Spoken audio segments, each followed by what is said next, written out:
Hey, welcome to the Pharmacy Residency Podcast, a member of the Pharmacy Podcast Network. And I wanted to talk to you about the waiver there's three waivers that ASHP has approved from the Commission on Credentialing because of the compromise in the CPJE, Practice Standards and Jurisprudence exam.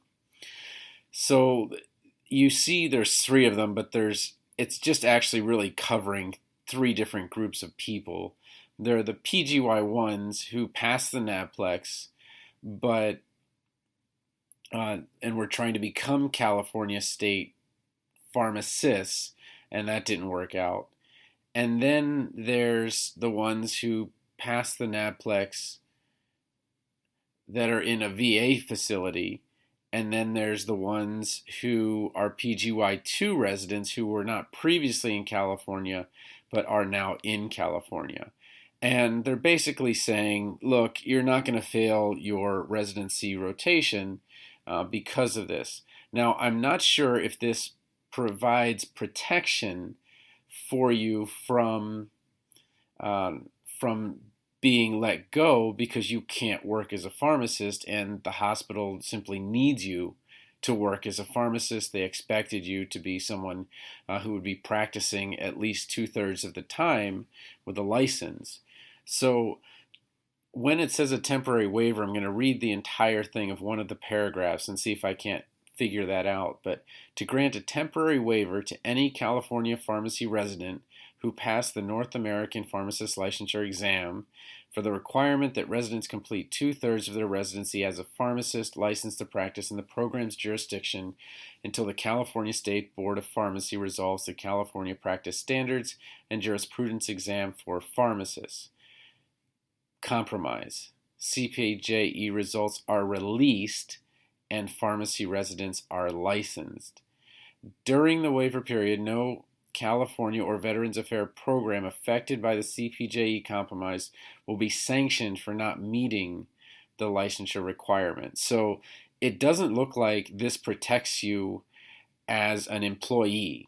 Now, obviously, it's going to be tough for the program to get reaccredited if they go firing residents because they didn't get licensed, something that they really couldn't have any control over. But at the same token, it doesn't protect you from that. And I know that right now those offers to California pharmacists not in residency don't enjoy these protections, and that when someone else comes along and says, hey, I have a California license, I'd like that job, that person may be let go or that offer may be rescinded. And it sounds like ASHP has done all that they can, and now it's kind of up to the individual site to say, hey, well, what do we do? We're basically, the way the timeline worked, it looked like January was the first time anyone was going to get a license. And I don't know if that's true or not, but that's a couple of months different. How big a deal is it that, the hospital has a technician, basically a very highly trained technician, working and cannot do things like cover certain areas. Now, obviously, when these residents came in, those areas weren't being covered by them, and it sounds like it's just going to be a bit of a burden on the current staff who are there, who might have enjoyed more time off or something like that as the residents got licensed. So I'd be curious to hear what you guys are thinking, but it looks like everyone should have gotten the email that the ASHP Board of Directors did approve a waiver for California residency programs, and whether you're PGY1 or PGY2, the program won't get sanctioned.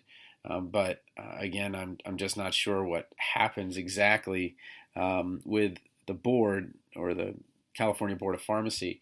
And I think what the California board is saying is, look, we're going to do this our way, and we're going to do it on our timeline. You can do what you want to do, but we need to make sure that the people that are, and I get what they're saying, it's not just about the cheating and that someone cheated and maybe got a few questions more right than they would have gotten wrong. It's that if someone is willing to cheat and risk their license for, I think it's a 3-year period, then what would they do as a pharmacist while they're in the pharmacy? And I guess what they're trying to find out is this just one person? Did this person pass it on? And there's formal processes because of the way that you have to accuse someone, and those are things that are way on top of my head. But wanted to let you know you do have a waiver if you are in California. You should have gotten an email about it.